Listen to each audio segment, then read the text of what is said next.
மாரசாமி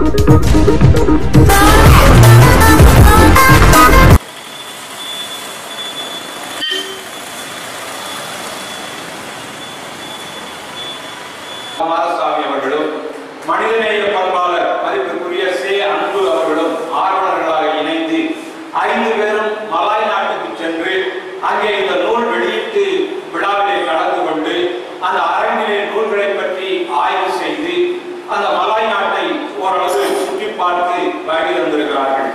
எனவே நம்முடைய பண்பாடு என்பது பாராட்டுவது. நான் ஒவ்வொரு கூட்டங்களிலும் தவறாக சொல்லுவது திருவாசகமும் எனக்கு வழிகாட்டிய தமிழ் மறைகள் என்று பதிவு செய்கிறார். இந்த நூல்களின் மீது அவருக்கு அளவற்ற ஈடுபாடு அதிகம். மக்களுக்கு அவர் சொல்லுகிற கருத்தாக புகழ் விருப்பம் தவறன்று அதற்குரிய செயல் விருப்பம் வேண்டும், பாராட்டு பெற வேண்டும். அந்த பாராட்டுக்கு தகுதியானவர்களை பாராட்ட வேண்டும். அந்த பாராட்டு பெறுபவர்கள் பாராட்டுக்குரிய செயல்களை செய்திருக்க வேண்டும்.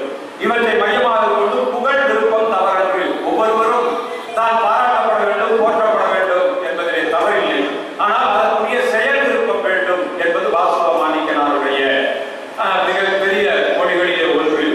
தளர்வு வருதல் இயல்பே, அதனை நிமிர்த்திக் கொள்ளுதல் அறிவுடைமை என்று சொல்லுகிறார். வாழ்க்கையில பல சூழ்நிலைகளில் நமக்கு தளர்வு வரலாம். ஆனால் அந்த தளர்வு தான் வாழ்க்கை என்று தளர்ந்து போய்விடாமல் நீ அதிலிருந்து நிமிர்ந்து நிற்க கற்றுக்கொள். தற்போரால் மதிப்பு பெறுவதே சால்வு.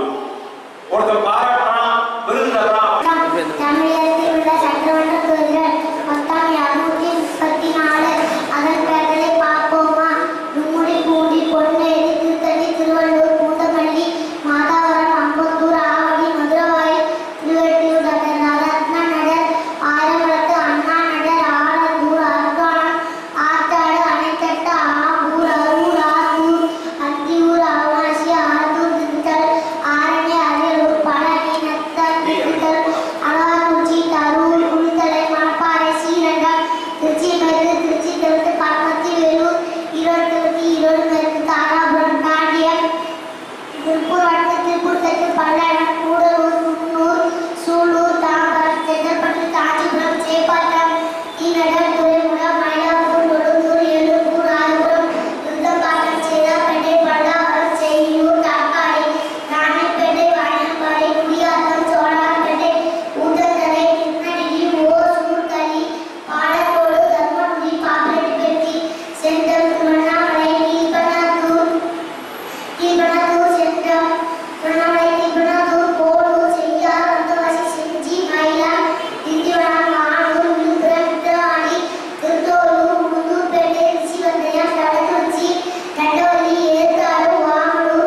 உள்ள வாங்க.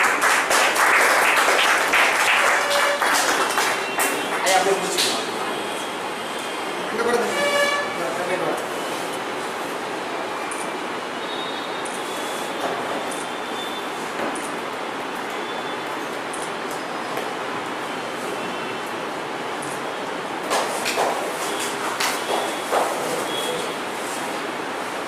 அப்படியே